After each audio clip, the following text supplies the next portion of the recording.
Cette semaine, à votre émission Reflet d'ici, participation de 350 millions de dollars du gouvernement du Québec dans le projet Cimenterie de Port-Daniel. Madame Marie Traverse, originaire de Newport, dite la Bolduc, a chanté dans les années 1930, lors de la crise économique, le refrain suivant. « Ça va venir, puis ça va venir, mais décourageons-nous pas. » Eh bien, nous y sommes arrivés. Projet de formation dans l'action pour les entrepreneurs de notre région. Il y a déjà beaucoup d'efforts qui sont faits dans la région ici. On en est totalement conscient. Et je pense que c'est peut-être le petit appui de plus qu'on a besoin pour être capable de mettre partir l'engrenage comme il faut, dire là, c'est parti, puis on va être en mesure de pouvoir atteindre quelque chose. Un budget équilibré malgré des baisses de revenus importantes pour la municipalité de Percé. Mais finalement, on coupe 600 000 $ à notre budget, on le serre. Ça veut dire qu'il va falloir être brillant puis d'aller chercher de l'argent ailleurs, d'aller être plus... on l'aurait fait pareil, mais d'être plus intelligent, encore plus intelligent dans nos moyens d'aller chercher de l'argent neuf. Nouvelle surfaceuse pour le chalet du Pont-Rouge de Sainte-Thérèse de Gaspé. Ce qui compte le plus, c'est que vous n'ayez jamais perdu confiance qu'un jour, le centre de ski serait reconnu comme le centre de ski de fond régional de notre MRC. On rencontre en studio M. Philippe Toune, député fédéral du NPD pour la Gaspésie et les Îles-de-la-Madeleine. À vue d'œil, si on va au Chouard-Noquet, on le voit. Là, il y en a plusieurs qui sont clôturés. C'est pas clôturé totalement, clôturé à moitié. L'année passée, c'est un bel exemple. En moyenne, les quais de pêche-océan ont reçu 10 000 $ de financement au Québec. Ça donne pas grand-chose, ça. Et la capsule divertissement avec Jocelyne Covier. La capsule divertissement, c'est des faits divers sur la ville de Sochi et aussi sur les Jeux qui s'en viennent. Donc après le débat pour et le contre sur les Jeux olympiques en général, là, on va parler précisément, là, on va apprendre des choses sur les Jeux qui s'en viennent. Mesdames, Messieurs, bonsoir et bienvenue à votre émission Reflet d'ici. Vendredi, le 31 janvier dernier, la première ministre du Québec, Mme Pauline Marois, était de passage à Port-Daniel-Gascon pour faire une annonce qui était attendue depuis longtemps dans la région. Une participation financière d'importance, 350 millions de dollars pour la réalisation du projet de cimenterie à Port-Daniel. Aujourd'hui, nous franchissons un pas important dans le développement économique de la Gaspésie. J'ai le plaisir de confirmer la conclusion d'un accord de principe avec l'entreprise Ciment Mécanis visant la construction d'une cimenterie à Port-Daniel, Gascon. Il s'agit d'un projet estimé à 1 milliard de dollars. L'implantation de la cimenterie entraînera la création de 2300 emplois durant sa phase de construction. Celle-ci devrait débuter au printemps 2014 et 400 emplois une fois qu'elle sera en opération, prévue pour le printemps 2016. En plus d'être créateur d'emplois, ce projet contribuera à la relance de nos exportations, en particulier vers les États-Unis. Dans le cadre de cet accord de principe, j'annonce que par l'intermédiaire d'Investissement Québec, par l'intervention d'Investissement Québec, mon gouvernement va travailler de concert avec Ciment Mécanis et ses partenaires financiers pour concrétiser cet important investissement. Ce projet, en effet, comprend un investissement en capital action de la part de notre gouvernement de 100 millions de dollars, ce qui veut dire que nous participerons à l'investissement, et un prêt avec intérêt pouvant atteindre 250 millions de dollars, ce qui veut dire un montant total de 350 millions de dollars. La prise de participation gouvernementale sous forme d'équité permettrait au Québec de bénéficier à plus long terme des profits de l'entreprise. Ciment Mécanis prévoit également l'exploitation d'une carrière de pierre calcaire et l'aménagement d'un terminal maritime. Pour M. Laurent Beaudoin, président et chef de direction de Beaudoin et actionnaire principal de Ciment Mécanis, il fallait d'abord y croire. Il fallait d'abord y croire. Et par la suite, y mettre une forte dose de ténacité et de persévérance. Toutefois, tout au cours du processus de développement, mon niveau d'enthousiasme n'a cessé de grandir. Grâce à un plan d'affaires solide et une équipe hautement qualifiée, comptant plus de 30 ans d'expérience dans cette industrie, nous avons réussi à structurer un montage financier d'une grande ampleur après plusieurs mois d'efforts soutenus. 1 milliard de dollars, un investissement majeur pour la Gaspésie et pour le Québec. Aujourd'hui, je suis donc très fier d'annoncer qu'au cours des 2 prochaines années, nous allons procéder à la construction d'un complexe cimentier ultramoderne, ici même à Port-Daniel-Gascon, et à la mise sur pied de la nouvelle compagnie de ciment mécanisme. Cet investissement qui apportera des retombées majeures dans la région sera réalisé par un groupe d'investisseurs privés chevronnés, incluant la Caisse de dépôt et de placement du Québec et en partenariat avec le gouvernement du Québec.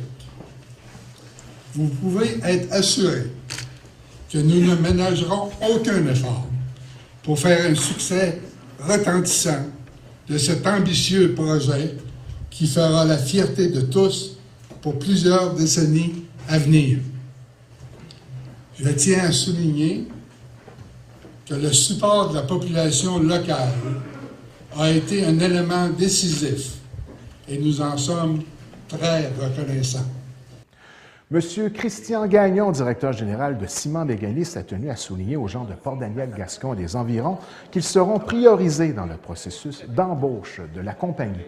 En terminant, je me permets de dire un mot aux gens de Port-Daniel-Gascon et des environs. Je tiens évidemment à les remercier pour leur support, mais aussi à leur dire que nous savons très bien qu'ils espèrent qu'ils auront l'opportunité de travailler sur le chantier de construction ou par la suite aux opérations du complexe. À ces personnes, je peux dire que nous ferons tout en notre pouvoir pour qu'un maximum d'emplois soient comblés par des Gaspésiens. Pour ceux et celles qui voient dans l'exploitation d'une nouvelle cimenterie à Port-Daniel-Gascon une compétition déloyale dans le marché actuel, voici la position de Mme Pauline Marois, première ministre du Québec. Alors, dans le cas présent, il faut que vous sachiez que cet investissement va permettre de fabriquer du ciment qui devrait être exporté sur la côte est américaine et donc qui ne s'adresse pas au marché québécois. Ce n'est pas une entreprise de béton non plus, ce qui est le cas pour la plupart des entreprises québécoises qui sont dans ce même domaine. D'autre part, il y a déjà des importations de ciment qui proviennent de l'extérieur et qui pourraient se substituer par le ciment qui va être produit ici. Puis je vais ajouter un troisième élément en termes de marché.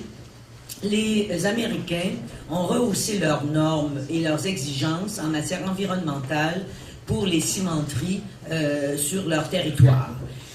Et cela va s'appliquer en 2015. Or, certaines de ces cimenteries n'ont pas les moyens de se transformer, de modifier leurs normes. Donc, cela permettra d'ouvrir encore un autre marché auquel souhaitent avoir accès Ciment Mécanisme et qui est le marché qu'ils ont choisi. Alors moi, je veux rassurer les cimenteries québécoises. D'ailleurs, j'en ai rencontré un certain nombre, j'ai rencontré certains représentants de celles-ci il y a peu de temps. Je veux les rassurer. Moi, je crois qu'au contraire, ça va permettre de développer une expertise dans ce domaine. Les marchés sont différents et on créera plus d'emplois et on n'en détruira pas. Et d'ailleurs, si comme première ministre, je prenais une décision en me disant, c'est pas grave, il va en disparaître 500 là, puis il va en apparaître 500 là, je pense pas que je serais responsable de prendre de telles décisions. Merci. Pour M. Gaétan Lelièvre, député de Gaspé, ministre des Régions, cela représente une annonce très importante pour notre région. Écoutons l'entrevue que j'ai réalisée avec M. Lelièvre très tôt, le 2 février dernier, jour de la Marmotte à Val-d'Espoir. Le dossier de la cimenterie remonte au début des années 90. C'est un dossier qui, j'ai eu le plaisir de travailler sur ce dossier-là, dès son tout début quand j'étais à la MRC Rocher-Bercé. Et c'est une annonce, là, c'est la plus grande annonce du gouvernement du Québec depuis notre élection. On parle d'un projet au-delà d'1 milliard. On parle de 700 emplois sur le chantier pendant la construction, pendant un minimum de 2 ans. Et tout ça devrait débuter au printemps selon l'échéancier qui a été déposé par le promoteur. On parle de 400 emplois pendant l'opération de l'usine une fois complétée.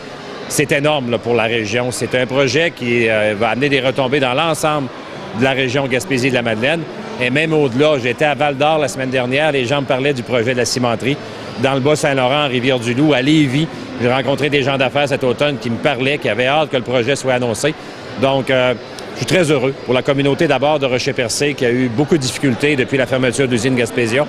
Mais c'est un dossier, un gain pour l'ensemble de notre région.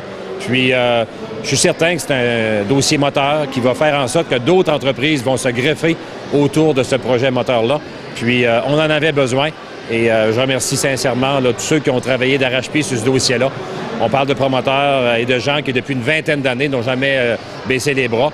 Puis, je suis très fier que notre gouvernement appuie ce dossier-là avec une aide financière de 350 millions sur un projet d'1 milliard. C'est une fierté là, pour la Gaspésie d'avoir ce projet-là et je suis content pour la population. Pour ceux qui ne sont pas solidaires du projet, tant au niveau des environnementalistes que des industries, c'est quoi votre position à ce sujet-là? Écoutez, sur le plan environnemental, c'est clair que l'environnement est extrêmement important puis on doit faire très attention dans nos modèles, dans nos choix de développement. La cimenterie va fonctionner avec l'un des procédés, sinon le procédé le plus efficace sur le plan environnemental au monde. Donc, on peut se dire que globalement, cette cimenterie-là va venir remplacer des vieilles usines qui sont moins performantes au plan environnemental, plus polluantes partout dans le monde. Et la production des gaz à effet de serre, c'est un phénomène mondial. C'est-à-dire que la pollution qui se passe en Europe, en Asie, aux États-Unis, on en vit les conséquences au Canada, au Québec, en Gaspésie. Donc, si on réussit à remplacer les vieilles cimenteries polluantes à travers notamment la côte est américaine, qui est le marché visé, par une cimenterie plus performante, bien, c'est un gain pour l'environnement. C'est comme ça qu'on doit le voir. Puis, sur le plan économique, notre région a besoin de rebâtir son tissu industriel. On a perdu à peu près l'ensemble de nos grandes industries, New Richmond, Murdochville, Chandler. On ne peut pas garder une région avec juste des services tertiaires. Ça nous prend une économie avec l'économie primaire, secondaire et tertiaire. Puis, dans notre région, le maillon manquant, le maillon vraiment le plus faible, c'était l'économie industrielle. Donc, on doit remettre l'industrie en place, mais en étant très exigeant sur le plan environnemental. Puis ça, à ce niveau-là, notre gouvernement, vous savez, a posé au-delà de 300 questions supplémentaires lors de l'analyse du dossier aux promoteurs. Donc, ça démontre la préoccupation du gouvernement de s'assurer que ce projet-là se fasse selon les plus hauts standards au monde. Et ça va être une des cimenteries les moins polluantes, justement, sur la planète. Donc, c'est sûr, quand on parle d'industrie, on ne peut pas parler d'absence de rejets environnementaux. Mais notre objectif, c'est de minimiser ces rejets-là le plus possible et s'assurer qu'on ait un projet exemplaire. C'est dans cette optique-là qu'on travaille. Maintenant, pour ce qui est de la concurrence, c'était prévu. Quand on parle de projets de développement de au-delà d'1 milliard, c'est sûr que ça dérange d'autres entreprises, d'autres industries. C'était prévisible. Notre gouvernement était au fait. On a rencontré les autres cimentiers, on a rencontré les associations de travailleurs, les syndicats, et on leur a expliqué notre vision. Le projet de Port-Daniel-Gascon est un projet qu'on doit regarder sous l'angle de la complémentarité. Les autres cimentiers au Québec produisent des produits dérivés à partir du ciment et alimentent le marché québécois. La cimenterie de Port-Daniel, à 90 %, va alimenter un marché sur la côte est américaine qui n'est pas du marché des autres cimenteries québécoises. Donc, il faut le regarder sous l'angle de la complémentarité et c'est en fonction de cette optique-là que notre gouvernement a choisi d'appuyer le projet. Et c'est un projet qui a été gouverné directement par notre première ministre via le plan de relance de la Gaspésie. Et avec le député Roy puis moi, on a travaillé de près dans le dossier. Puis je peux vous assurer que sur le plan environnemental, on a fait valoir nos préoccupations. Le promoteur est à l'écoute. Et du côté de la compétition, on espère que les rencontres qui sont amorcées puis les rencontres à venir vont réussir à convaincre les compétiteurs de laisser à la Gaspésie un projet qu'elle a grandement besoin. Et au Québec. Merci. Merci. Une délégation d'entrepreneurs, de leaders et d'intervenants touristiques de la région du Rocher-Percé est appelée à se former rapidement en vue d'entreprendre, en 2014, une démarche de développement de leadership en tourisme. Madame Anne-Marie Dumas, initiatrice du projet, était de passage à Percé le 30 janvier dernier. Elle nous résume le projet. Donc, c'est un projet novateur là, qui a pris naissance suite à une expérience que moi j'ai vécue. Je viens déjà du domaine touristique. J'ai voyagé beaucoup et c'est suite à... je voyais, j'habite la région de Memphremagog et je voyais qu'il y avait des similitudes qui se passaient, il y avait beaucoup de similitudes avec la MRC du Rocher-Percé, la région du Rocher-Percé. Donc, ça faisait déjà quelques années que j'essayais de voir comment attacher ces choses-là. Et ça a été suite à cette expérience-là qui s'est passée à Majorque, en Espagne, au mois de novembre dernier. Suite à cette expérience-là, je me suis dit, je peux pas, il faut absolument que je partage l'information avec d'autres. Et de là est né, je me suis adjoint la firme Experia et on a monté un programme d'environ 150 heures pour les leaders en tourisme. Le programme de développement du leadership en tourisme. Et ce qu'on veut, c'est qu'on veut créer une synergie à l'intérieur. Il y a déjà beaucoup d'efforts qui sont faits dans la région ici. On en est totalement conscient.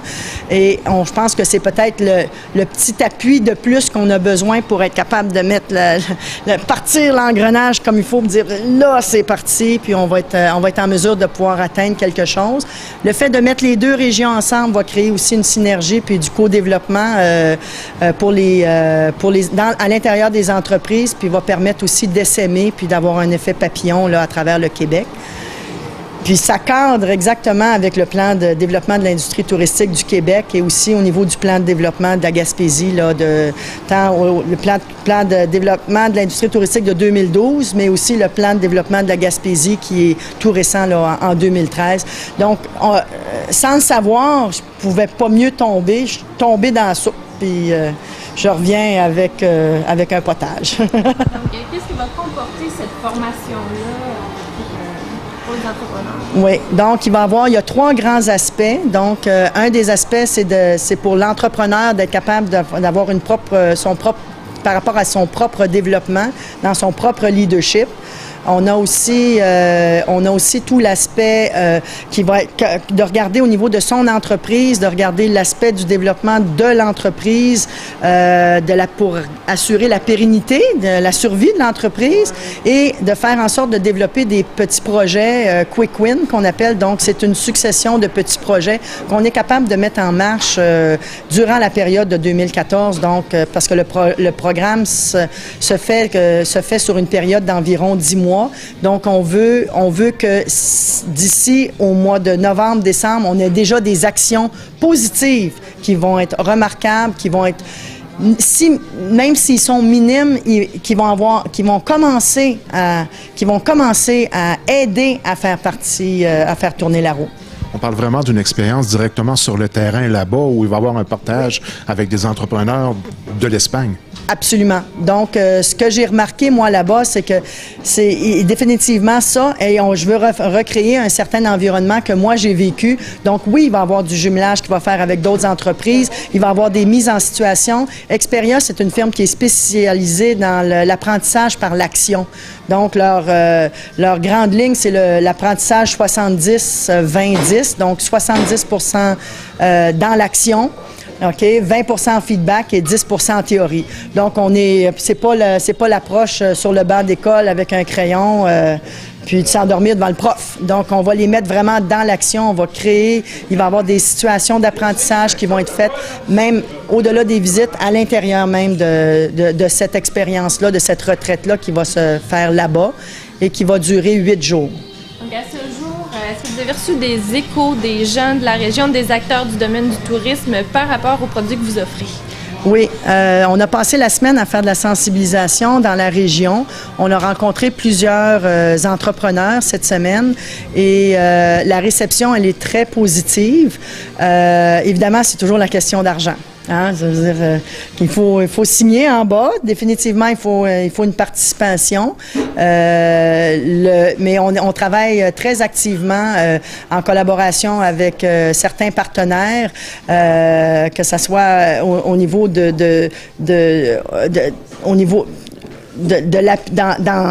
au niveau touristique, au niveau du développement, au niveau des mesures de formation. Donc, on peut pas les nommer pour l'instant, mais définitivement, les démarches sont enclenchées. Les démarches ont été faites aussi dans la région de Memphremagog. On a reçu déjà l'appui à Memphremagog très fortement. Et ici, ça s'est fait très rapidement. Donc, faut laisser le temps aussi aux gens de pouvoir prendre 2 respirations avant la prochaine journée. Alors, on s'attend fort probablement à avoir des retombées très positives au cours de la prochaine semaine. Les professionnels ont jusqu'à quand pour s'inscrire à ce programme-là? Ils ont jusqu'au 14 février. Donc, étant donné que le programme commence déjà au mois de février et que la retraite là-bas se fait fin avril, un petit peu début mai, là, et donc il faut absolument que les gens puissent s'inscrire rapidement. On sait que le délai est très court. On vous a mis un délai de 7 jours plus tard parce que le délai dans Memphremagog est le 7 février. Mais ici, le délai est le 14 février. Puis est-ce que c'est disponible seulement pour les entreprises de la MRC du Rocher-Percé ou si ça peut s'étendre au reste de la Gaspésie, par exemple à Gaspé ou dans la baie des Chaleurs? Okay. Ça pourrait s'étendre, mais comme on dit, on peut faire aussi une sélection de participants, là, mais on est ouvert à recevoir toutes les demandes et puis on va pouvoir évaluer aussi de quelle façon on va être capable d'orchestrer la formation là, pour que ça soit actif en 2014, qu'on parte maintenant. Le 28 janvier dernier, c'était la séance du budget à la ville de Percé. Le budget est de 5 338 000 pour 2014, comparativement à 5 300 000 pour 2013. Malgré une perte de remboursement de la TVQ de 248 500 et une baisse de la péréquation d'environ 125 000 le conseil municipal est quand même parvenu à l'équilibre budgétaire, ce qui représentait tout un défi. Écoutons le maire de Percé, M. André Boudreau.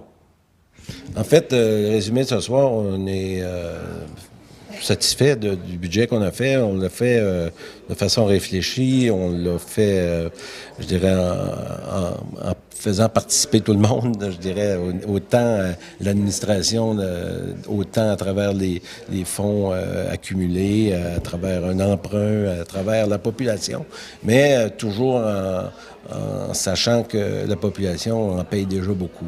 Alors, l'augmentation est quand même minime, mais il y a une participation à ce niveau-là.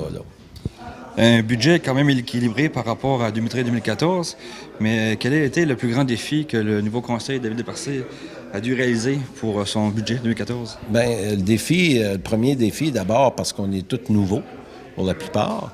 Alors, c'est un budget, un premier budget pour tout le monde, d'une part.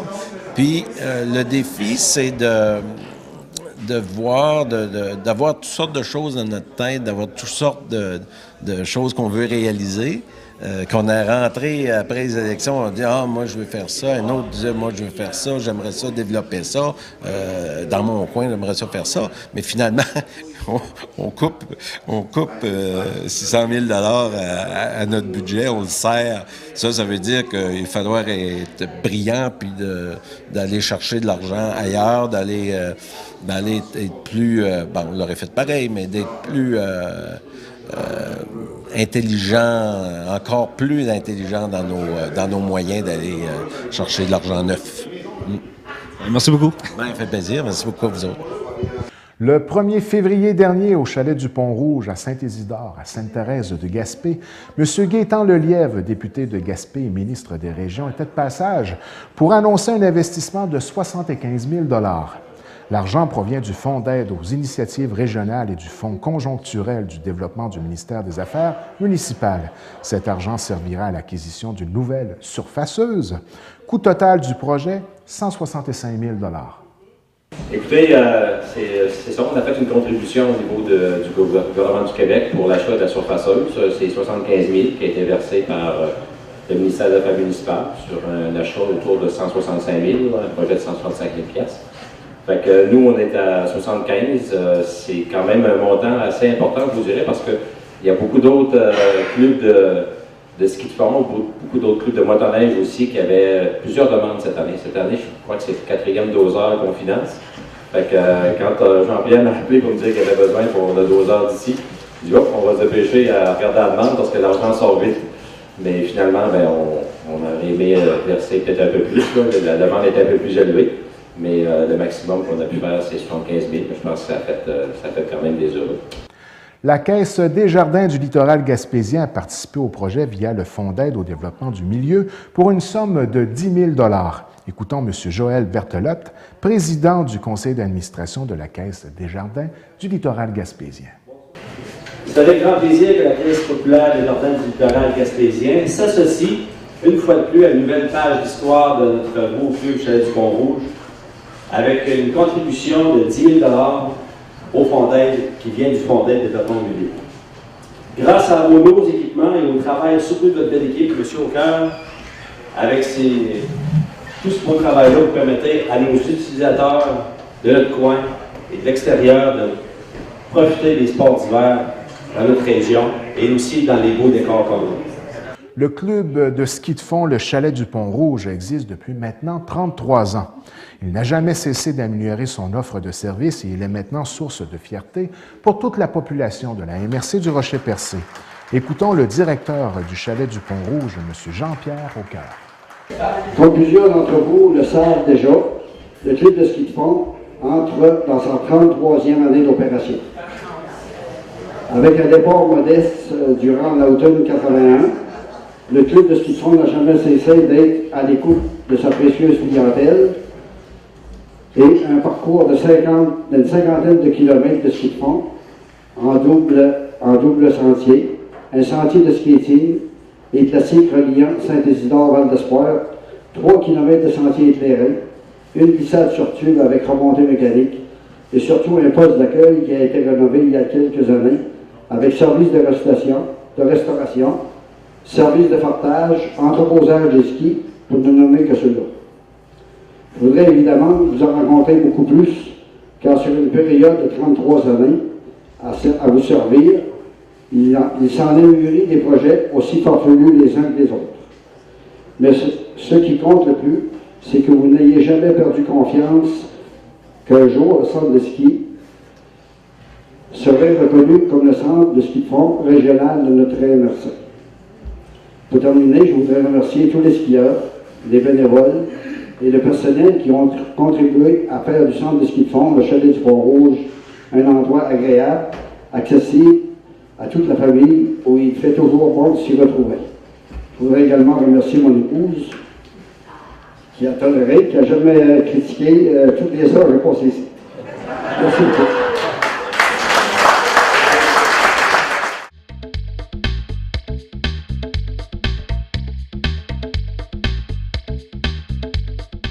Bien, mesdames, messieurs, à la section entrevue de votre émission Reflet d'ici de cette semaine, nous recevons en studio M. Philippe Thune, député pour le NPD, secteur de la Gaspésie et des îles de la Madeleine. Tout d'abord, bonsoir, M. Philippe. Bonsoir à vous. Ça va bien? Très bien, merci. 2014 débute quand même assez bien? C'est une année que finalement, je pense que ça va bien aller. Là. Du côté du fédéral, c'est une année préélectorale. Normalement, les mauvaises nouvelles sont passées date. Une année préélectorale, normalement, le gouvernement va annoncer des bonnes nouvelles. C'est certain, il ne faut pas se cacher. Il y a eu tellement de coupures au niveau du fédéral dans les dernières années là, que les impacts puis tous les effets de ces compressions-là vont continuer à se faire connaître dans la région. On va toujours subir les impacts. Oui. Mais les nouvelles annonces, normalement, devraient être des bonnes. Normalement, là, on devrait peut-être un peu plus ouvrir les valves, naturellement, pour se présenter de la façon la plus positive possible, parce qu'au niveau des coupures, parlant de coupures, il y en a eu plusieurs. On va débuter par la santé de nos quais sur l'ensemble du territoire de la Gaspésie et des îles de la Madeleine, et on le sait, il y en a plusieurs quais, et c'était, pour ne pas dire, complètement abandonné par le fédéral. À vue d'œil, si on va voir nos quais, on le voit. Là, il y en a plusieurs qui sont clôturés. C'est pas clôturé totalement, clôturé à moitié. L'année passée, c'est un bel exemple. En moyenne, les quais de pêche océan ont reçu 10 000 $ de financement au Québec. Ça donne pas grand-chose, ça. Par contre, il y a des bonnes nouvelles. Il va y avoir des quais qui vont avoir des réfections cette année. On sait qu'aux îles de la Madeleine, par exemple, à Cap-aux-Meules, on va dépenser 1,5 million. À Gaspé, il va y avoir un petit peu d'argent, quelques dizaines de milliers. C'est surtout pour les croisiéristes. Par contre, à Chandler, pas une scène, zéro. Puis ça va faire mal. C'est un des quais le plus important de la région, puis on reçoit pas une scène. Puis on le sait, la municipalité est déjà en négociation avec Transport Canada pour améliorer l'offre du quai, améliorer le littoral, Puis malheureusement, à date, là, le fédéral n'est pas au rendez-vous. Alors ça va faire mal. Même en ce qui concerne l'entretien normal, là, il n'y a pas d'argent suffisamment. Très peu, très peu. Puis c'est certain, là, les assos portuaires qui sont les responsables de la gestion, ils sont tous en difficulté aujourd'hui. Il y en a plusieurs qui disent même qu'ils seraient prêts à démissionner, ils sont tellement rendus frustrés qu'ils n'ont pas l'appui. Je pense qu'un des exemples qui est le plus reconnu au Québec, c'est le quai de Percé. Oui. On était rendu au point où est-ce que Pêche Océan voulait le fermer. Le quai de Percé fermé, là, ça ne nous aide pas ici en Gaspésie. Ça m'a resté... Ils ont resté surpris, les conservateurs. Ils ne s'attendaient pas à la réaction que ça allait donner. Quand ils ont annoncé la fermeture du quai, tout le Québec s'est levé. C'est émotif, ce quai-là. Il va y avoir du financement pour le quai de Percé. On le sait. On sait, minimalement, on sait que la municipalité est prête à assumer la responsabilité du quai. Ils sont prêts à l'acheter. Après qu'il a été mis à niveau, je crois. Hein? C'est ça. La condition, c'est que le fédéral doit nous donner un quai qui a de l'allure. Puis, en ce moment aussi, la seule façon vraiment d'avoir un quai qui a de l'allure, c'est de défaire celui qui est là puis d'en reconstruire un autre. C'est coûteux. C'est certain que la municipalité n'est pas en mesure de le faire eux-mêmes. La question se pose, jusqu'à quel point que le fédéral va être au rendez-vous? Ça leur appartient, ce quai-là. Ils ont permis que le quai devienne non sécuritaire et maintenant, ils veulent juste céder le quai dans un état pitoyable. Alors ça ne marche pas. Par contre, on sait que la province est là au rendez-vous. Ils sont prêts à donner un coup de main si le fédéral fait sa part. Alors, il faut qu'il y ait un partenariat. Puis c'est ça l'absence de solidarité, l'absence de coopération au niveau du fédéral. C'est ça qui fait mal. Là. On est des contribuables, on paye nos taxes, on paye les impôts, puis on reçoit très peu de services. Ça c'est pas correct. Surtout le quai de Percé qui est tellement générateur de richesse dans notre région, on ne peut pas se permettre de le perdre. Puis entendons-nous de recevoir de l'argent pour le mettre en niveau et qu'ensuite la municipalité en prenne la responsabilité sur une longue période. Il reste que ça devient une responsabilité très difficile à assumer, hein, parce que c'est bien beau de l'avoir en bon état, mais un jour ou l'autre, il va falloir encore en faire la réflexion. Et là, le gouvernement canadien va savoir décharger d'une responsabilité sur le long terme pour régler un problème à court terme. C'est vraiment décourageant. Là. La municipalité ils sont prêts à prendre la responsabilité du quai, mais c'est pas parce qu'ils veulent, c'est en catastrophe qu'ils le font. Oui. Puis ça va être vrai pour plusieurs infrastructures au niveau fédéral. Puis il y a les petits quais, il y en a plusieurs. Eux aussi sont complètement abandonnés. Là, puis souvent, c'est des petits pêcheurs, des Haut-Mardiens qui utilisent ces petits quais-là et eux, ils sont complètement laissés aller. Ils vont même être appelés à disparaître pour plusieurs. On en a fermé quelques-uns d'ailleurs. On sait que Pêche Océan, ils ont déjà cédulé leur budget. Le budget est déjà établi pour les 3 prochaines années, puis ils veulent couper un autre 100 millions. Alors, on sait que Pêche Océan a déjà coupé 70 millions l'année passée puis l'année d'avant. Puis maintenant, on prévoit qu'il va y avoir un autre 100 millions à couper. Franchement, le budget de Pêche Océan, là, il va être rendu négatif bientôt. Là. Alors, il y a très peu de ressources, très peu de capacités. On a vu l'Institut Maurice-Lamontagne, qui est un très bel exemple. C'est rendu une squelette. Le fédéral se désiste de plusieurs responsabilités. Puis, il faut se poser la question, s'ils ne sont pas là pour rendre service, bien, c'est quoi leur rôle s'ils ne sont pas prêts à nous aider? Alors, il faut que le fédéral rétablisse une priorisation. Ce qui manque vraiment pour les quais, c'est un montant fixe par année pour qu'on puisse retourner au quai puis dire aux assos portuaires, il y a tant d'argent par année, puis on va créer une priorisation, ce qui est ici en premier, ce qui est là en deuxième, ce qui est là en troisième. Même si on avait tout l'argent au monde, on ne pourrait pas tout réparer les quais en Gaspésie d'un coup, mais on n'a pas de priorisation, ça se fait, on ne sait jamais du jour au lendemain si un quai va avoir l'argent nécessaire, puis s'il va être en bon état pour l'utilisation l'année qui suit. On ne sait jamais si la clôture s'en est, on ne sait jamais si le quai va être clôturé. Alors c'est ça, là, il faut de la prévisibilité. Oui. Un entrepreneur, un pêcheur, il faut qu'il sait que ce quai-là va être ouvert et disponible, sécuritaire pour lui et ses aides-pêcheurs. Est-ce que ce serait plus raisonnable de penser qu'à un certain moment donné, il va quand même falloir faire une certaine priorisation sur les quais qu'on veut garder et qu'on veut prioriser, qu'on veut s'assurer que le service demeure au niveau de ces infrastructures-là?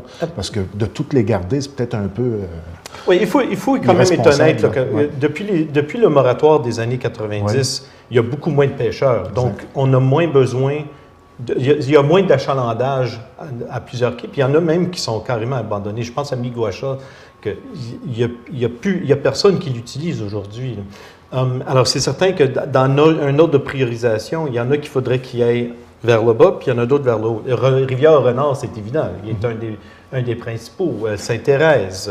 Alors, il faut qu'on pense quels sont ceux qui sont prioritaires, puis vraiment mettre l'argent là, pour les mettre en état une fois pour toutes. C'est pas un exercice qui a débuté, cette étude-là, ce recensement-là. Justement, c'est ça qui manque. Il faut vraiment une étude. Là. Il faut qu'on fasse l'étude de tous les quais. C'est quoi leur état? C'est quoi les besoins?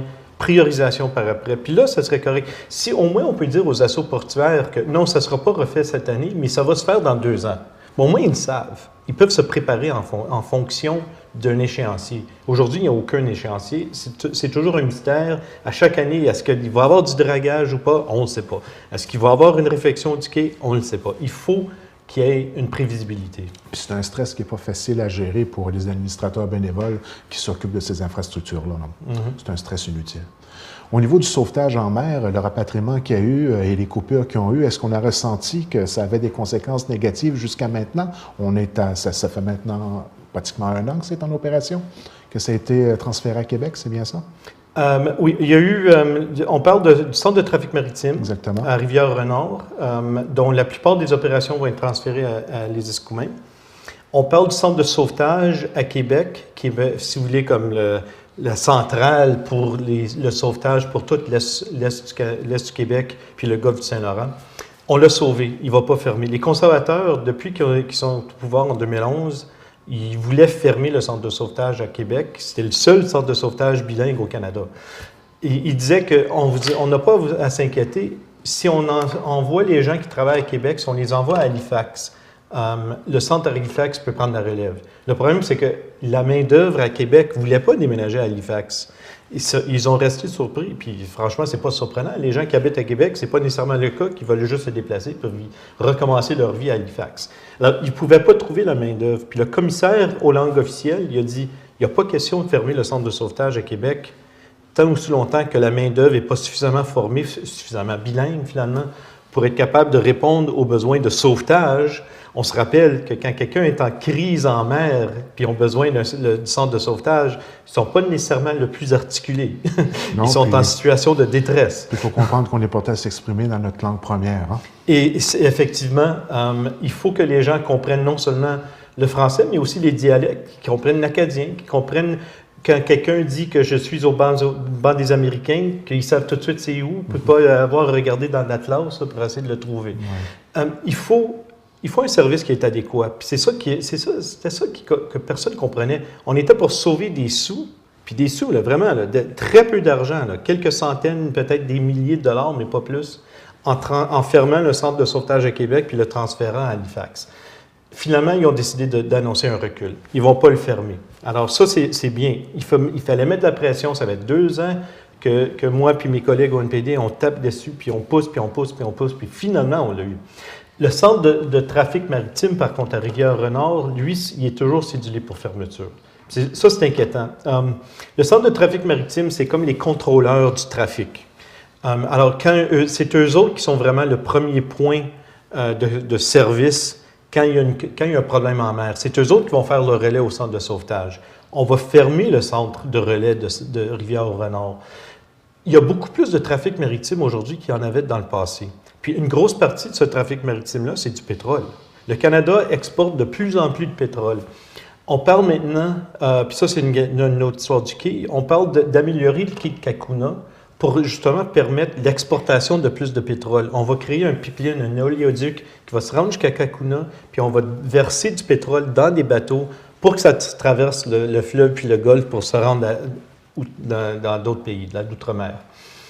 Si on fait ça, il faut se poser la question. L'hiver, si jamais il y a un déversement, on a zéro capacité pour nettoyer. Zéro, aucune. On n'est pas capable de nettoyer pendant l'hiver. La glace ne le permet pas. Alors, si on va augmenter le trafic maritime, surtout des produits dangereux comme le pétrole, puis surtout dans des régions qui sont très délicates, comme par exemple le banc des Américains, il faut vraiment se prémunir. Il faut avoir des effectifs en place pour se protéger en cas de déversement. Je ne dis pas qu'on devrait éliminer le transport du pétrole, mais il faut le faire de façon sécuritaire. Puis on n'est pas là. Alors, si on se ferme le centre de trafic maritime à Rivière-Renard, bien, autant plus le danger va augmenter. Alors ça, on est rendu dans une situation très, très dangereuse. On met à risque l'industrie touristique, les pêcheurs, l'industrie des pêches. On met tout ça à risque pour permettre l'exportation de produits dangereux comme le pétrole. Puis ça, franchement, là, c'est pas très bien équilibré. Nous autres, en Gaspésie, on va assumer tout le risque pour que l'Alberta puisse exporter son pétrole. Là, franchement, là, c'est mal équilibré, ça. Alors, il faut qu'on s'assoie, qu'on évalue vraiment le besoin de sécurité dans la région. Qu'est-ce qu'on a besoin? Puis, entre autres, ça va être le centre de trafic maritime à Rivière-Renard. Il faut absolument qu'il reste ouvert. Alors, maintenant qu'on a vu qu'avec la pression, on peut avoir des gains, on peut avoir des reculs au niveau du fédéral. Il faut continuer la pression, puis il faut que tout le monde, que les gens fassent valoir leur point de vue. Alors, je vais inviter les gens à envoyer des lettres au premier ministre. Je vais inviter les gens à envoyer des coupons réponses dans mes envois postaux. Juste répondre « Oui, ça m'inquiète. Je suis préoccupé. » Puis je peux amener ça au ministre, puis lui dire « Il ne faut pas que vous fermiez le centre de sauvetage, le centre de trafic maritime. » Et c'est prévu pour quand, cette fermeture-là, selon le gouvernement? C'est toujours reporté, mais c'est supposé d'être d'ici le mois de mai cette année. Alors, ça s'en vient assez rapidement, mais ça a déjà été reporté. Alors, on espère pour l'annonce d'un autre report, justement pour nous donner le temps pour vraiment mettre le point sur le fait qu'il faut qu'il reste ouvert. Puis ça risque d'être une décision plus ou moins populaire en année préélectorale. Donc, c'est peut-être le meilleur moment pour faire pression. Hein? Oui, bien, il ne faut pas le cacher. Les conservateurs, ils ne sont pas préoccupés par les besoins des Québécois. De ce que j'ai ressenti dans les 3 dernières années, ce n'est pas leur priorité numéro 1. Mais quand on parle du Golfe, on parle aussi du Nouveau-Brunswick, on parle également de l'île du Prince-Édouard, on parle d'autres provinces qu'eux, ils ont voté conservateur. Alors, l'important ici, c'est non seulement être solidaire dans notre région, mais d'exporter notre message pour que les gens au Nouveau-Brunswick, eux autres aussi revendiquent ce que nous autres, on revendique. Puis là, les conservateurs vont avoir peur. Ils sont très partisans. Ils sont vraiment très sensibles à des questions électorales. Ça a été évident depuis le début. Là. Eux autres, c'est vraiment, ils font quelque chose, si ça peut les aider à faire élire des députés conservateurs. Franchement, ils ne font pas autre chose, ils ne font pas autrement. C'est pour ça qu'au Québec, ils s'intéressent très peu, parce qu'il y a très peu de députés conservateurs. Exactement. Puis les chances qu'ils vont en avoir sont minimes. Alors, mais il faut qu'on aille chercher de l'aide de nos voisins. Puis ensemble, on peut gagner. Quand on parle du centre de sauvetage du Québec, une des raisons qu'on a gagné, c'est justement qu'il y a eu une association de 10 000 pêcheurs qui s'est formée, non seulement dans l'Est du Québec, mais dans les provinces maritimes également. Tout le monde ensemble, on a mis de la pression, et là, ça a marché. Alors, l'union fait la force. C'est pas juste un slogan, c'est vrai. En ce qui concerne quelque chose qu'on a beaucoup entendu parler au niveau de l'actualité, en ce qui concerne Post-Canada, bien sûr, des coupures très importantes, est-ce qu'on doit s'inquiéter aussi pour l'Est du Québec? Puis quelle est votre position par rapport, parce qu'on parle déjà de fermer certains bureaux de poste de villages? Premièrement, je dirais que tout le monde devrait être inquiété par le fait que le timbre va passer à 1 pièce. Oui. C'est très, très cher, plus taxes. Alors déjà là, c'est une immense augmentation. Post-Canada fait une étude. Ils sont préoccupés par le fait qu'à long terme, ils croient qu'il va y avoir de moins en moins d'utilisateurs du service de poste. Puis probablement, c'est vrai, ça. Ils ont demandé à un groupe d'études qui est le Conference Board du Canada de faire une étude. Puis le Conference Board a proposé 2 choses. Éliminer le service de livraison à domicile et augmenter le prix du timbre. Ou augmenter le prix du timbre. Post-Canada a décidé de faire les 2. Bon, peut-être sont pressés, je ne sais pas. Mais ce qu'ils n'ont pas recommandé... Ils sont déficitaires. Ils le sont, mais c'est rare, c'est nouveau, ça. Depuis les 10 dernières années, le Post-Canada a toujours eu un surplus. C'est juste l'année passée que c'était déficitaire. Donc, il y aurait un surplus accumulé, quoi. Oui, il y a de l'argent. Puis en plus, ils ont un autre service qui est Purolator, que lui, il est rentable. Mais ils n'ont jamais dévoilé l'argent qu'ils génèrent avec Purolator. Alors, pour dire que Post-Canada est déficitaire, c'est vraiment jouer avec les chiffres, là. Si on prend Purolator et Post-Canada ensemble, ça génère un profit. Alors, on ne s'inquiète pas pour Post-Canada.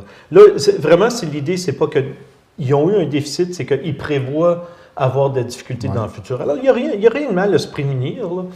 Puis, le service qu'ils ont de livraison en ville, à maison, au domicile, ça fait depuis les années 80 que les nouvelles maisons qui sont construites n'ont plus ce service-là. Alors, c'est certain, en ville, il y avait de moins en moins de gens qui recevaient le service à domicile. Ici, la livraison ne va pas changer. Ceux qui ont des boîtes rurales, ils vont continuer à avoir la livraison. Puis la plupart des gens, ils n'ont pas les boîtes rurales. La plupart, soit qu'ils vont au bureau de poste pour ramasser leur mail, ou ils ont des boîtes communautaires. Alors, c'est déjà assez efficace là, ici. Alors, il n'y a pas beaucoup d'économies à faire. Alors, je ne m'inquiète pas pour la livraison. Non, c'est les bureaux de poste. Mais les bureaux de poste, c'est là où on va avoir de la difficulté. C'est possible qu'ils vont commencer à en enfermer. On l'a vu, ils l'ont déjà fait. Exact. Puis, il y a aussi la tendance, quand une personne prend sa retraite, il ne les remplace pas. Non. Donc, on perd des heures. Souvent, on va voir que le bureau de poste est fermé le midi, puis en fin de journée. Bien, si on travaille, bien, c'est justement l'heure où on va au bureau de poste. Alors, c'est pas très pratique. Alors, il faut continuer à mettre de la pression là, pour s'assurer que les bureaux de poste dans les régions restent ouverts. Je sais que le syndicat, lui, a commencé à faire circuler une résolution avec les municipalités demandant que le bureau de poste monte un service bancaire également. Alors, ajouter un nouveau service au bureau de poste. Alors, le service bancaire de base, là, c'est vraiment juste déposer des chèques puis faire des retraits de base. Ils font déjà des mandats de poste. Alors, il y a déjà, puis ils font aussi du Instagram. Alors, il y a déjà du traitement d'argent qui se fait au bureau de poste. Alors, ce ne serait pas très difficile d'ajouter un service bancaire. Par contre, je sais que les conservateurs, leur idéologie, c'est pas d'ajouter des services, c'est plutôt des retirer. Alors, jusqu'à quel point que ça va marcher, je ne sais pas, mais je pense que ça vaut la peine de tenter pour voir si ça pourrait aider. Mais si les gens veulent que leur bureau de poste reste ouvert, il faut mettre la pression, là, c'est le temps. Parce que le bureau de poste, le Poste Canada sont déjà en train de fermer, au minimum, diminuer les heures de fonctionnement. Oui. Alors, le service de bureau de poste dans les régions, c'est des bons salaires, c'est un service, c'est loin. Si le bureau de poste ferme, là, je pense justement, j'étais à Saint-Jacques plutôt aujourd'hui. Puis à Saint-Jacques, ils ont déjà très loin à aller pour aller chercher leur mail. Si leur bureau de poste ferme bien là, il faudrait qu'ils fassent des kilomètres, puis des kilomètres, puis des kilomètres pour aller chercher la malle. C'est pas, en région, c'est pas la réalité qu'on voit en ville. C'est une tendance qui est de plus en plus forte, même au niveau des institutions financières. On est porté à rassembler et faire un point commun pour donner les services. C'est quelque chose qui s'en vient de plus en plus à la mode. Et pour les petites municipalités qui ont à défendre leur bureau de poste, je crois que ça va devenir important non seulement de revendiquer, mais de se mettre ensemble pour, justement, on disait en début d'entrevue, l'union fait la force, on n'aura pas le choix, parce que des fois, ça ne représente pas beaucoup d'habitants non plus, là. Il faut qu'on se défende nos acquis. Parce que Poste Canada, quand ils regardent leur chiffre d'affaires, eux autres, ce qui les intéresse, c'est les grandes villes. Oui. C'est pour ça qu'ils ont annoncé la fin de la livraison au domicile dans les villes, parce que ça a un impact sur leur budget. Les services qu'on a en région, ça ne change pas la donne bien à Poste Canada. Ça ne change pas grand-chose que le bureau, le petit bureau accessoire du bureau de poste Cap d'Espoir, Sainte-Thérèse, des petites municipalités. Oui. Ça ne change pas vraiment la donne pour Poste Canada. Ils vont faire autant d'argent en fin d'année que si le bureau de poste est ouvert ou pas. C'est pour ça que je dis que c'est important qu'ils se rassemblent ensemble. Des fois, c'est juste une vingtaine de citoyens ou une centaine de citoyens qui bénéficient du service en tant que tel. C'est difficile de revendiquer à ce moment-là. Les gens qui sont intéressés, s'ils veulent sauver leur bureau de poste, je dirais que c'est le temps. Envoyez des lettres au premier ministre, envoyez des lettres à mon bureau. D'accord. Faites valoir votre point de vue. Puis là, ça met de la pression. Le fameux dossier de l'assurance-emploi, M. Toone, c'est quelque chose que vous pilotez que vous pilotez de très près. Alors, ça chemine bien, ça va bien? C'est certain qu'il y a eu des reculs à l'assurance-emploi, moins qu'on espérait. Aujourd'hui, on est peut-être à 2 semaines du début du trou noir pour une grande partie des prestataires dans la région. On se rappelle peut-être la partie qui a fait le plus mal pour l'assurance-emploi, c'était l'élimination des 5 semaines supplémentaires pour des régions de gros chômage, comme le nôtre. S'il y avait la région qui avait de 8 % ou plus de chômage, on leur permettait un autre 5 semaines de prestations. On l'a éliminé, ça. Ça veut dire que pour plusieurs, il va y avoir plus qu'un mois sans revenu. Ce qu'on a vu, par contre, c'est que les employeurs dans la région se sont mis ensemble pour essayer d'extensionner la saison de travail. Il y a des industries où c'est plus efficace. On peut le faire. Justement, dans l'industrie de la pêche, les employeurs, les transformateurs d'usines se sont mis ensemble pour partager leur main-d'œuvre. Quand c'est la saison du flétan, bien, on va travailler dans cette usine-ci. Quand c'est la saison de la morue, on va travailler ailleurs. Alors, on peut déplacer les gens pour... Même au niveau de la foresterie. Hein. Puis on parle maintenant de prendre ce même paradigme puis l'extensionner dans d'autres domaines. Oui. Ça pourrait être très intéressant. On sait que le gouvernement du Québec, il a vu l'impact de cette solidarité entre employeurs puis la solidarité de main-d'œuvre. Ils ont vu que c'est rentable, ils ont vu que c'est efficace. Parce que certaines entreprises étaient en pénurie carrément de main-d'œuvre. Et c'est ça. Alors pourquoi avoir un employé qui va être mis à pied quand on pourrait l'envoyer quelque part d'autre pour travailler, pour extensionner ses saisons? Encore une fois, je veux juste souligner on est en train de faire ça en catastrophe. L'assurance-emploi nous a forcés de réévaluer. C'est pas comme si on ajoute une richesse dans la région. On va être un petit peu plus efficace, oui, mais c'est certain que ça va coûter plus cher aux employeurs. Alors, eux autres, leur bénéfice, à la fin d'année, ils vont avoir moins de profit. Alors, ils vont travailler plus fort pour en faire moins. Alors, la région, en gros, est perdant dans ce sens-là. Mais l'avantage, c'est qu'encore une fois, on a trouvé une façon, ici, chez nous, d'essayer de régler un problème qui nous est imposé. C'est bien, la solidarité, c'est la solidarité qui a été transmise, la solidarité qu'on voit avec ce projet-là, c'est très agréable, puis ça fait preuve que les gens veulent s'entraider dans la région. Puis le fait qu'on pourrait peut-être aller aider d'autres industries qui sont aussi en difficulté, comme la foresterie, ça ne peut qu'aider ces industries-là. Mais fondamentalement, le problème, c'est qu'il y a eu un recul important de financement de notre argent. C'est l'assurance-emploi appartient aux employeurs et les employés. On cotise, on envoie de l'argent à la caisse de l'assurance-emploi, le fédéral prend cet argent-là puis le garde. Bien, ici, dans la région, on n'a pas beaucoup de richesses. On en a, mais c'est pas comme Montréal. On n'a pas énormément de flexibilité. Ça prend du temps à s'ajuster. Ça prend un peu plus de temps chez nous qu'ailleurs parce que, justement, les richesses sont moindres. Donc, il faut vraiment prévoir. On n'a pas beaucoup de marge d'erreur ici. Alors, il faut nous permettre le temps de se remettre. Quand on annonce une immense réforme comme l'assurance-emploi, sans préavis, puis juste comme « arrangez-vous », c'est pas correct, ça. Ça va déséquilibrer l'économie pendant une couple d'années.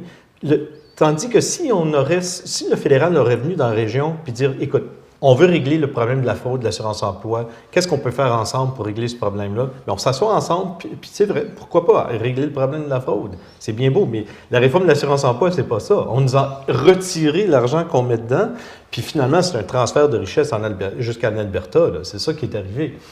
On veut prendre le temps que ça prend pour avoir des projets qui ont de l'allure. Les gens d'ici s'assoient ensemble, puis on travaille ensemble dans des lacs à l'épaule. Le fédéral, il n'est jamais au rendez-vous. Alors ça, il faut que ça change. Il faut que ça change rapidement. On le disait en début d'entrevue, on est en année préélectorale. Le combat se poursuit avec les mêmes revendications? Oui, absolument. Sur l'assurance-emploi, il n'y a rien qui a changé. La réforme était une erreur. Il faut recommencer à zéro. Si on va annoncer une recul comme ça, il faut absolument... Et si on va annoncer une réforme de telle ampleur, il faut s'asseoir avant, préparer le terrain. Mais c'est certain qu'à court terme, ce qu'on a besoin, c'est que le trou noir soit bouché. Ça, c'est le minimum.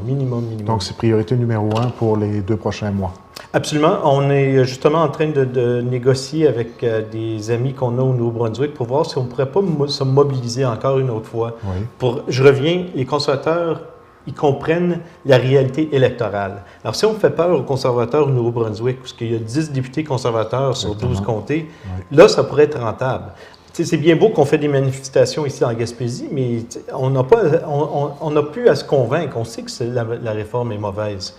Puis, franchement, Harper, il est mort de rire parce que ça ne change rien pour lui que nous autres, on bloque la 132. L'important ici, c'est de le faire peur. Puis une année préélectorale, c'est une année où ils n'ont pas le choix que de regarder au terrain. L'année passée, ils avaient le luxe d'être capables de dire « bon, on a une majorité, puis franchement, on ne s'intéresse pas ». Mais là, il faut qu'ils commencent à organiser leur campagne électorale. Puis si les gens au Nouveau-Brunswick disent « on ne vote plus conservateur », ils vont avoir peur. Alors, je pense qu'il faut miser vraiment sur nos amis dans les provinces voisines, puis vraiment les aider, puis ensemble, encore une fois, je reviens, l'union fait la force. c'est peut-être le thème de la journée. Donc, pour les gens qui sont concernés, il va falloir être solidaire des prochaines manifestations et de l'ensemble de l'information qui va circuler tant de votre bureau que de l'Organisation générale du NPD et des MRC, des municipalités, parce qu'on est tous touchés par cette réalité-là. Donc, en terminant, est-ce qu'on est prêt pour cette année préélectorale-là au niveau du NPD? Est-ce que M. Thune, vous êtes prêt? C'est certain que ça va être une année où il faut que je fasse preuve que l'NPD mérite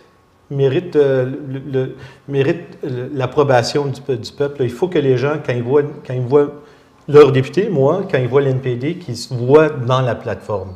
Alors, là, les prochains mois, c'est vraiment monter une plateforme qui reflète les valeurs de la région, que les gens se voient là-dedans. Je pense que l'NPD, on était chanceux. En 2011, il y a eu la vague orange. Il y a eu plein de députés qui ont été élus. On a eu le temps de se former. C'est certain que quand moi j'ai été élu, l'idée de c'est quoi un député, je ne le savais pas. Il fallait que j'apprenne vite. Mais je pense qu'on a commencé à s'établir dans la région. Les gens nous voient, là. Ils savent qu'on est à leur défense. Ils savent qu'on veut travailler pour les gens de la région. Puis, ils savent aussi que les valeurs du NPD, c'est les valeurs des Québécois. Là. Ça se reflète très bien. On veut une société où c'est l'individu le gouvernement travaille pour l'individu. Il ne faut pas un gouvernement qui travaille pour les grosses compagnies comme les banques puis les compagnies pétrolières. Ils sont autonomes, eux autres. Ils n'ont pas besoin de notre aide. Là. Ils ont tous les moyens qu'ils ont besoin. C'est l'individu qu'il faut leur donner un coup de main. La richesse se partage, puis on est là pour ça. Alors c'est ça que je veux vraiment miser dans les prochains mois. Comment qu'on peut s'assurer qu'il y a un partage équitable pour que tout le monde puisse avoir une chance d'avoir une vie raisonnable, une vie que tout le monde puisse bénéficier de la richesse. M. Thune, merci beaucoup de votre visite à la télévision communautaire de Grande-Rivière. Et comme elle avait dit, nous, on garde le contact. On va se revoir d'ici le printemps, c'est certain. Merci à vous. Merci.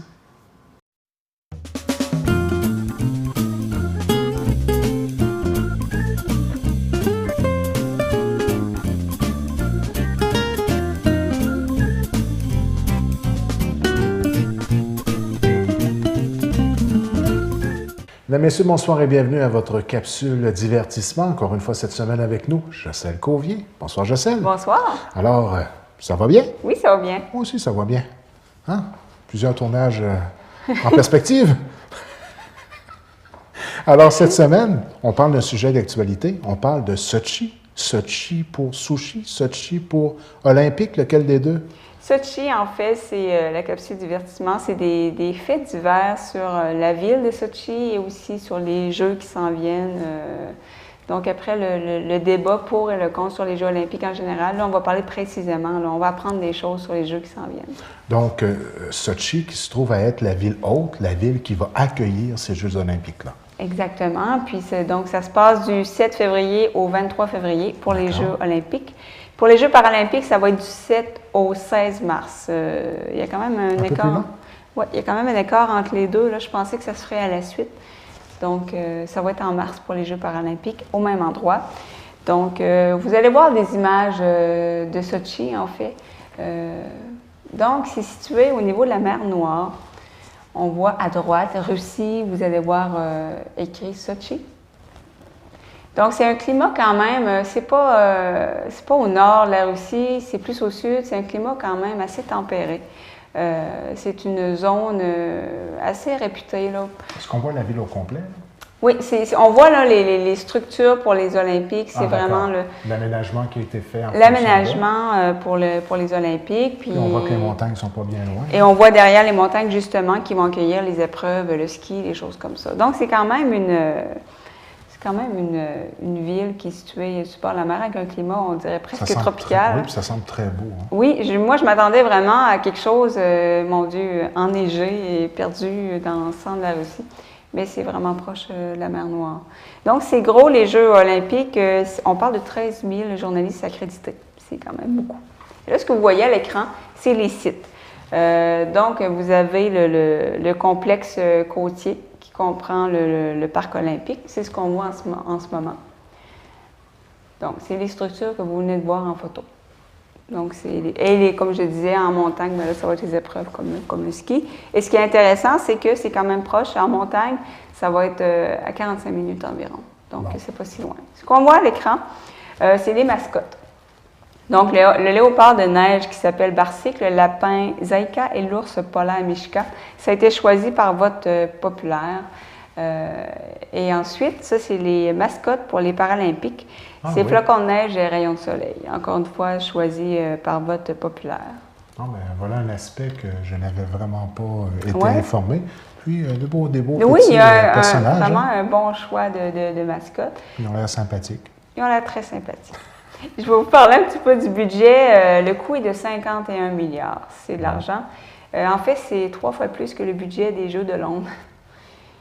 Donc, on a été quand même en grande. Pourquoi ça coûte cher? C'est pas pour rien. Bon, on a construit le village olympique, les constructions sportives, évidemment. Il y a eu un aéroport qui a été construit, 2 gares, 200 km de voies ferrées, 400 km de route, 77 ponts, 12 tunnels et 10 viaducs. C'est incroyable de mobiliser autant d'infrastructures sur un seul événement. Oui, on façonne carrément une ville, là, donc ça coûte très cher organiser des Jeux. Et évidemment, la Russie a décidé d'y aller en grande. Mettre le paquet. Exactement. Et puis j'imagine que l'objectif qu'il y a derrière tout ça, c'est pas uniquement d'avoir, disons, une image parfaite, mais j'espère qu'on a un peu pensé à la fonctionnalité de tout ça après les Jeux. Hein, j'espère qu'on ne se retrouvera pas avec des infrastructures qui ne seront pas, disons, aussi pratiques après les Jeux que pendant les Jeux. Oui, parce qu'on ne veut pas se ramasser avec un éléphant blanc, un peu comme le stade olympique. Ben oui, j'espère du moins, parce que c'est l'ensemble des citoyens de cette région-là qui vont avoir à absorber ce coût d'infrastructure-là. Puis ça fait peur, hein? Disons qu'on déciderait de l'avoir au Québec, parce qu'on a fait la demande, on a participé à ce qu'on peut appeler ça un concours, à cette compétition-là, et on le disait 51 milliards. 51 milliards. Donc quoi, on peut arrondir ça un minimum d'à peu près la même chose? Bien, je pense qu'au Québec, on va y aller plus modestement. Je pense qu'on va avoir moins d'idées de grandeur, j'espère, parce que là, comme je disais, c'est 3 fois le budget de Londres, puis les Jeux de Londres, c'est quand même des très beaux jeux. Donc. Et c'était considéré comme déjà astronomique comme coût à ce moment-là. Là. Donc, est-ce qu'on peut dire que ça va être dans les plus dispendieux? Oui, je pense que ça va vraiment les plus... on peut déjà dire que c'est les plus coûteux de l'histoire des Jeux olympiques, donc c'est la tendance.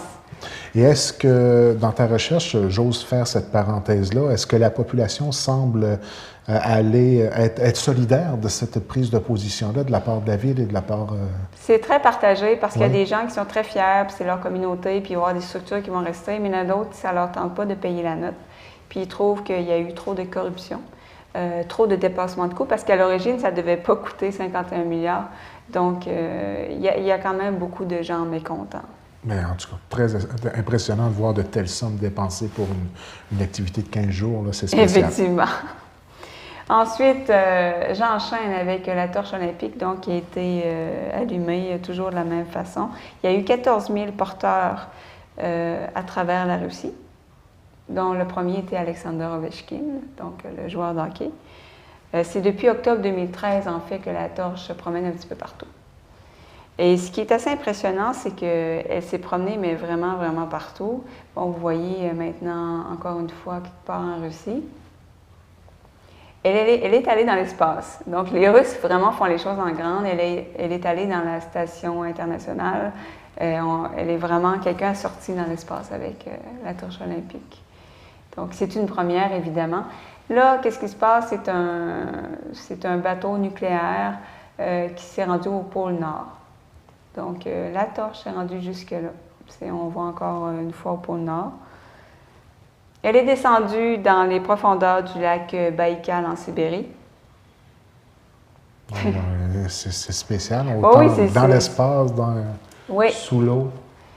Vraiment. Puis là, on veut la faire franchir aussi une montagne. Donc, les gens, ils vont en grande, là, vraiment, là, pour faire des jeux. J'ai bien compris l'image, propulsée par de l'eau au-dessus de la mer. Oui, pour sortir du lac Baïkal. OK. Ouais. OK, c'est la suite de l'image. Oui, c'est la suite des images. Là, je me demandais c'était quoi le principe, là, excuse-moi. Donc, c'est assez impressionnant. Puis, on veut vraiment que ce soit des jeux mémorables et on commence déjà, là, depuis qu'on promène avec la torche partout, là. C'est incroyable. L'ouverture officielle va être quelque chose à regarder à la télé, hein? Oh oui, je pense que... C'est toujours le cas d'ailleurs, mais... Je pense qu'ils vont mettre le paquet, puis... Est-ce qu'on sait c'est qui va... Non, je ne sais pas c'est qui. Puis déjà là, depuis qu'on a amorcé la préparation, il y a déjà beaucoup de records. Par exemple, bon, je viens de vous parler de la torche. 65 000 km, c'est un record. En termes de distance parcourue? Oui. Et cette distance-là, est-ce qu'on a calculé... Je pense qu'on a calculé la distance de l'espace, évidemment. Ouais. Ça vient de te faire... Oui, c'est ça. Ben, c'est pas tant que ça, hein. Ça se calcule en quelques... Non, c'est ça, mais c'est quand même impressionnant. Oui, c'est impressionnant. Vraiment, c'est impressionnant. Vous allez voir l'image suivante. Les nations qui participent, c'est les nations de couleur verte. Il y a quand même quelques nations au sud. Donc, il y a des pays qui font leur début. Le Paraguay, par exemple, le Zimbabwe, le Timor oriental. Donc, c'est des pays qui vont... ce seront leurs premiers jeux d'hiver. Donc, c'est des climats assez chauds. C'est toujours surprenant là, de voir des pays comme ça qui participent. Souvent, les athlètes aussi s'entraînent ailleurs. Oui, parce qu'ils ne sont pas nécessairement dans un hiver... Non, ils n'ont pas accès à la neige, donc souvent, ils vont s'entraîner ailleurs. Donc, c'est spécial. J'allais dire du ski sur le sable, mais... Ce que vous voyez maintenant à l'écran, c'est... Tu t'en vas où avec tes skis sur l'asphalte? Tu t'en vas où avec tes skis? Ce que vous voyez, c'est les épreuves. Donc, il y a 98 épreuves en 15 disciplines et 7 sports. C'est le plus grand nombre d'épreuves d'hiver. Statistique très intéressante. Oui. Puis, donc, il y a 12 nouvelles compétitions. Oui? Oui, il va y avoir 12 nouvelles. Ça, c'est un point qu'on avait touché. Il y a toujours des nouvelles disciplines qui se rajoutent, hein? Oui, il y a toujours des nouvelles disciplines qui se rajoutent. Et puis, c'est pas facile de faire en sorte qu'ils s'en rajoutent. Exactement. Il y a beaucoup de controverses. Ce que vous voyez actuellement, c'est les sports paralympiques. Donc, vous allez voir, parce que je trouve qu'il n'y a pas beaucoup de visibilité, je me suis dit, je vais les présenter. Donc, vous avez vu le curling en fauteuil roulant avant ça. Là, ce que vous voyez, c'est le hockey sur luge. Maintenant, vous allez voir le biathlon. Ensuite, vous allez voir le ski, qui m'impressionne beaucoup. Oui. Donc, c'est catégorisé selon le handicap. Vous avez vu quelqu'un qui n'avait pas de bras. Là, maintenant, vous avez du ski de fond assis, si on veut. Il y a du ski de fond debout. Ce que vous voyez, c'est des gens aveugles, non-voyants. Donc, la personne en jaune, c'est son guide. Okay, donc... Et c'est de cette façon-là qu'il arrive à faire du ski de fond. C'est quand même impressionnant. Et là, vous voyez du ski alpin. C'est spécial. Parce que je faisais la remarque que j'arrive pas à en faire avec deux jambes. Donc, c'est chapeau. Là, ces gens-là sont impressionnants. Donc, vous voyez, donc, c'est encore une fois classé debout, assis et personne non-voyante. Ça, j'ai vu les deux catégories. C'était vraiment impressionnant. Puis les bâtons deviennent aussi des genres de mini-ski pour l'équilibre. C'est impressionnant. Puis ils atteignent des vitesses incroyables. C'est quelque chose. Comme là, c'est du ski alpin pour non-voyants. La personne devant et la personne qui guide. La relation de confiance est forte. Hein? Oui, mais moi, j'arrive pas à... C'est impressionnant. Oui, c'est vraiment quelque chose. C'est remarquable. Ensuite, je vais enchaîner avec les médailles. Donc, c'est les médailles de Sochi. Vous voyez à droite les médailles des Olympiques et à gauche, c'est les médailles des Paralympiques. Elles sont belles. Donc, une des différences, c'est que les médailles paralympiques sont écrites en braille, entre autres. Ah bon? Oui. Ben, c'est super, ça. Donc, vous voyez maintenant donc, les médailles olympiques. Chaque pays fait un design très différent, donc c'est très réussi ici. On voit vraiment... c'est quand même assez gros. Puis assez lourd aussi. Mais celles-ci sont plus légères qu'à l'habitude parce qu'il y a quand même une zone au centre. Là. Moi, j'ai eu la chance d'en tenir une dans mes mains, celle de Sylvie Bernier. Wow! Ça devait être assez remarquable. C'était impressionnant, oui. C'était impressionnant. C'est vraiment... Leur fabrication, c'est quand même long. Ça prend 18 heures. C'est ce que vous voyez, justement, c'est qu'on fabrique les médailles. Les espèces de design que vous voyez, ça représente toutes les cultures en Russie, des espèces de dessins traditionnels de chaque ethnie et culture. Donc, vous voyez qu'on est en train vraiment de les fabriquer. C'est vraiment quelque chose de... Il va y avoir 1300 médailles qui seront faites. Et là, on est en train d'écrire sur les côtés, donc c'est écrit en anglais, en français et en russe. Ah oui? Oui. C'est les 3 langues officielles à laquelle ça va être gravé ou c'est selon les... J'ai pas trouvé pourquoi. Je me demandais si c'était parce que le français est populaire en Russie ou si c'était l'esprit de Pierre de Coubertin. Donc, je sais pas. J'ai pas réussi à trouver. Surpris de voir la langue française. Oui, très surprise. C'est pour ça que je le mentionne. Là. Tout en votre honneur. Donc là, on est en train d'inspecter les médailles d'argent. Ce qu'on fait en ce moment, c'est qu'on les met dans une espèce de récipient avec des billes et un liquide. Ça sert à les polir d'une certaine façon. Là, on est en train de les congeler.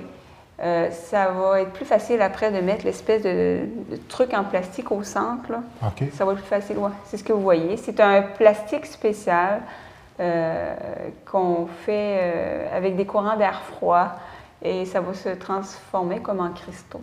Donc là, on a vraiment travaillé le petit morceau de... Je pense que c'est du polycarbonate. Ce que vous voyez, c'est la quantité d'or en fait qu'il y a dans chaque médaille. Une médaille en tant que telle va peser environ 500 grammes. Donc, elles sont vraiment belles. C'est très impressionnant. Là, on voit très bien le braille juste en bas. Ben oui, puis on comprend qu'il y a tout un travail derrière le design et puis la conception. Oui, le design est différent parce que ce qu'on a vu, c'est la médaille des Jeux paralympiques parce que on voulait symboliser la force des athlètes paralympiques en faisant une médaille qui est plus... vous avez vu la différence, il y en a une qui a beaucoup plus de plastique au centre puis plus ouverte. La médaille paralympique est plus pleine, si on veut. C'est pour représenter la force. Donc, c'est assez impressionnant. Bien, normalement, hein, il y a le développement physique pour ce genre de personnes-là, mais il y a aussi le psychologique. Oui, c'est bravo, là, vraiment, il faut le faire. Le Puis, défi est d'autant plus grand. quelque chose qui est intéressant aussi, il va y avoir 7 médailles qui seront données le 15 février, qui vont avoir un fragment de météore. Vous voyez, le météore, il est au centre, juste derrière l'avion. C'est un météore de Tcheliabinsk. Ça fait 1 an. En fait, le 15 février, ça va faire 1 an qu'il est tombé en Russie. C'est pour ça qu'on va inclure des fragments. Vous voyez le météore en train de tomber. C'est des photos qui ont été prises. On avait vu des images sur le net de ça. Hein. Donc, c'est un météore de 11 tonnes qui est entré dans l'atmosphère à 33 000 km/h avec la force de 30 bombes atomiques. Ce que vous voyez, c'est qu'il a fini par éclater à 18 à 32 000 de la Terre. Là. Il a fini par éclater. Ça, c'est le cratère qu'il a fait. Puis on a réussi quand même à trouver des fragments qu'on voit à l'écran. Donc, il va y avoir 7 médailles qui seront données le 15 février qui vont contenir des petits fragments du météore. Donc, ce sera des médailles très, très spéciales. Particulières, hein? Pour les gens. Donc, en Russie, je dois dire qu'on pense vraiment à beaucoup de détails pour rendre ces jeux-là particuliers, très originaux. Leur donner une signature particulière. Voilà, tant au niveau de la conception, des matériaux de construction, que du site et de l'ensemble de l'organisation dans son ensemble. Voilà, donc j'espère que ça vous a donné le goût un petit peu de suivre les Olympiques et des petites choses peut-être que vous ne verrez pas du même œil en sachant tout ça. C'était hyper intéressant, j'ai beaucoup appris, puis ça a fait ressortir des chiffres, des statistiques et de l'information, franchement, qu'on ne retrouve pas nécessairement tout partout. Donc, merci beaucoup pour cette information-là. Puis on va suivre de très près. Je pense qu'on va vivre l'univers des Olympiques dans les prochains jours. Et encore une fois, on est solidaire des athlètes canadiens et des athlètes en général. C'est une belle promotion de l'activité physique, comme on le disait. Exactement. Donc, on leur souhaite la meilleure des chances. Ça termine pour cette semaine? Oui. Rendez-vous la semaine prochaine. Avec plaisir. Eh bien, mesdames, messieurs, c'est tout pour cette semaine. N'oubliez pas que notre programmation est disponible sur le web au tvcgr.com et maintenant sur YouTube, sur la chaîne TVCGR. Vous pouvez nous laisser vos commentaires au tvcgr@commercial@hotmail.com ou directement sur Facebook. On se laisse sur des images du jour de la marmotte qui avait lieu le dimanche 2 février dernier. Une entrevue avec M. Roberto Blondin, responsable de l'activité, et M. Gaétan Lelièvre, député de Gaspé, ministre des Régions. Alors, je vous dis merci et à la semaine prochaine. Et voici que Fred nous revient cette année pour nous annoncer le printemps.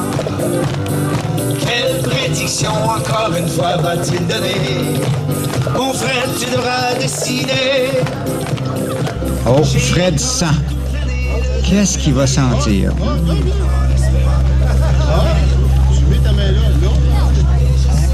Il a l'air plus intéressé sur un bord que l'autre. Moi, il est sûr de ça. Il parle à Roberto. Vous savez qu'il y a une complicité entre Fred et la marmotte. Puis Roberto, hein? Même qu'il donne un bec. Ouais, il va en parler maintenant aux dignitaires.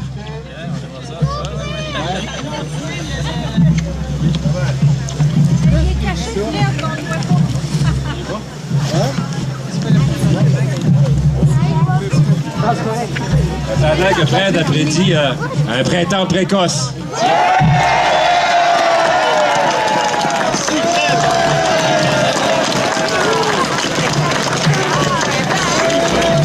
5e anniversaire du jour de la marmotte. Un commentaire ce matin à Val d'Espoir? Réussite.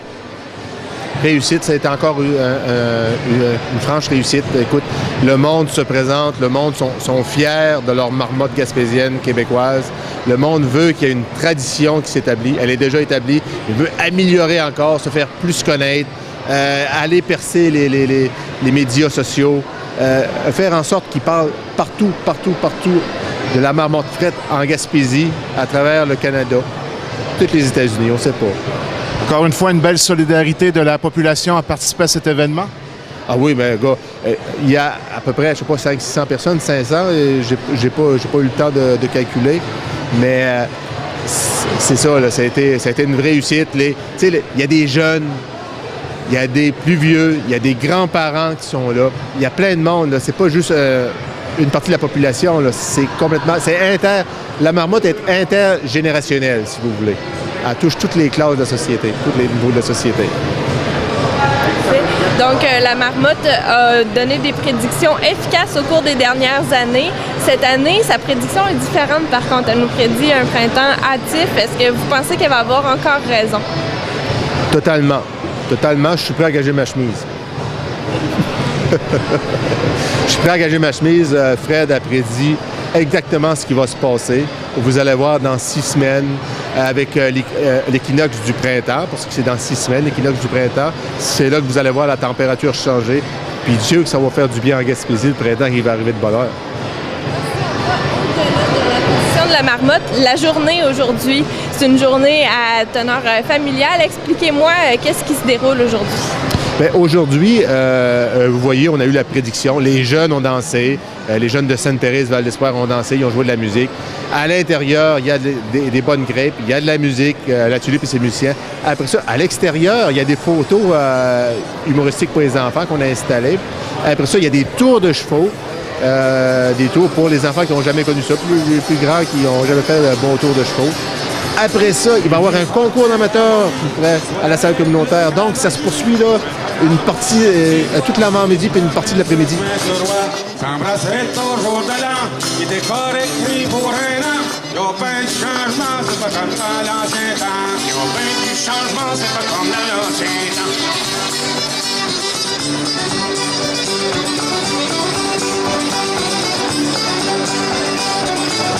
Autrefois, les garçons riaient, les 10 ans, ils s'en allaient.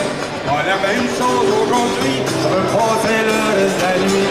Ça s'embrasse dans des petits coins, veut rester jusqu'au matin. Donc, au sujet de la marmotte, qu'est-ce qu'elle représente à l'échelle gaspésienne, à l'échelle québécoise? Bien, écoutez, Fred, la marmotte, c'est un événement qui est d'envergure nationale, du moins dans l'ensemble du Québec et même au-delà, parce que c'est... il y a quelques marmottes dans le monde qui font des prédictions, mais la marmotte, Fred la marmotte est la seule marmotte francophone en Amérique du Nord. Fait qu'on est très fiers, au Québec, d'avoir notre emblème national. Puis en plus, dans ses prédictions, elle est très, très bonne. C'est une des marmottes qui a les meilleurs résultats. Donc, c'est intéressant. Puis, du côté de Val d'Espoir, ben moi, je lève mon chapeau à ces gens-là. C'est une communauté qui, au-delà des années difficiles, s'est toujours tenue debout, a toujours été très solidaire.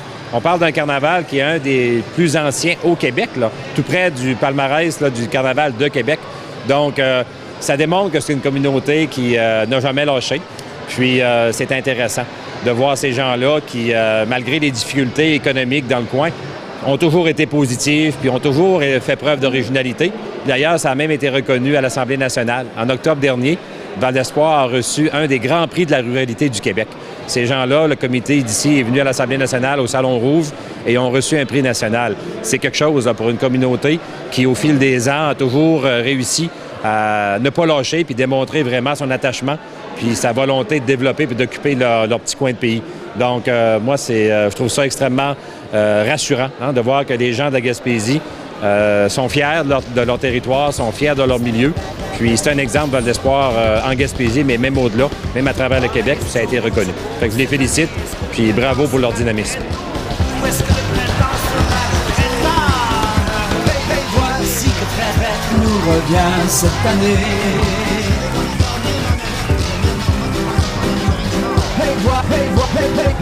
Hey, voici que Fred nous revient cette année pour nous annoncer le printemps.